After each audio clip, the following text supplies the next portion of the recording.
پرزیدنت تاجیکستان امامعلی رحمان صبح 28 سپتامبر سال 2023 به آلمان سفر کرد.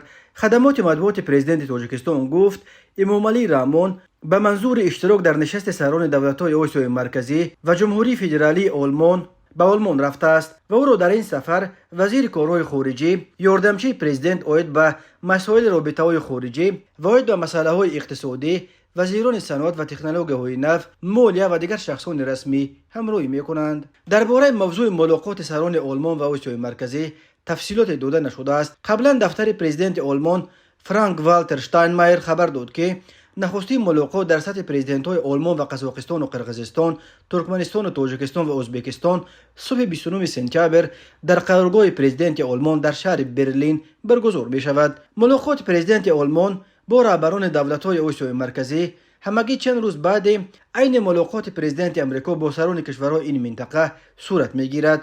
جو بایدن با رهبران آسیای مرکزی در نیویورک در حاشیه اجلاسی سالانه مجمع عمومی سازمان ملل دیدار داشت. تفصیلات آن دیدار بایدن و سران آسیای مرکزی و نتیجه‌هایش تا حال نشر نشده است، ولی کارشناسان دیدارهای پی همین سران کشورهای غربی با رهبران آسیای مرکزی را به چند مسئله از جمله جنگ روسیه به ضد اوکراین، به قدرت رسیدن حرکت تندرو طالبان در افغانستان و نفوذهای افزاینده خطای در این منطقه از لحاظ استراتژیکی و ژئوپلیتیکی مهم و حساس ربط می‌دهند. کارشناسان بر این باورند که کشورهای غرب می‌توانند دولت‌های آسیای مرکزی را به خودداری ورزیدن از هر نوع حمایت از روسیه دعوت کرده، در عوض به آنها امتیازهای جدی از جمله کمک و سرمایه‌گذاری‌های سرشمار مالیوی پیشنهاد کنند. در همین حال مخالفان سیاسی چندی از حکومت‌های کنونی آسیای مرکزی از جمله مخالفین تاجیک، ازبک و ترکمن که در کشورهای اروپایی پناه بردند اظهار داشتند که در روز برگزاری این ملاقات در برلین نمایش‌های اعتراضی